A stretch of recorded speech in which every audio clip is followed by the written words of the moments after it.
I never write for the reader, I write for myself. I write because I want to learn and I'm curious about something that I want to explore. I actually thought I was going to be a painter when I was much younger. I'm the daughter of an abstract painter. And so when I write, actually everything is visual. Every chapter to me is a mini composition. You know, the sentences are almost brushstrokes that move you through the story. So I wanted to be able to create a novel in which you could see everything, you could smell everything, you could feel everything. And there is a lot of music in this novel because the main character is a cellist, and the cello itself is such a beautiful, sensual object. You know, a cellist has the cello between their legs and literally embraces the cello. The bow that she uses on her cello is almost the way a dancer uses her arm.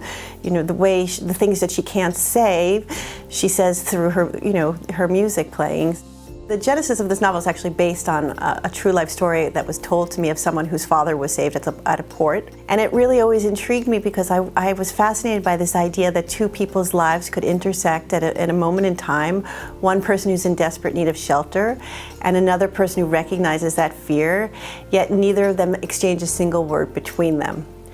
It's what makes a painting interesting, and it's that shadow and light as well, I think. So for me, it just seemed really beautiful to sort of explore the story that way.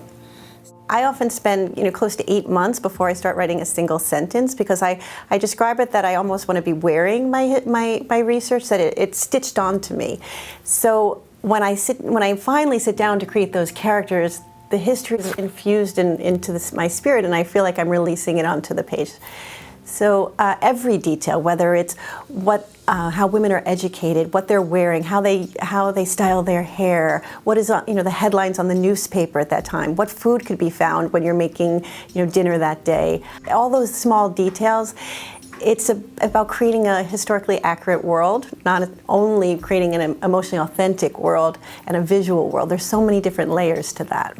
And so for me, the ending always comes about when I have answered that original question that set me out on this journey. And my endings typically are the beginning of another story. I usually end my book with a lot of unknowns about what happens with certain things because I want my readers to feel that my endings are not finite, but they're infinite, that there's so many different things that can happen afterwards. So the journey continues after you turn the last page.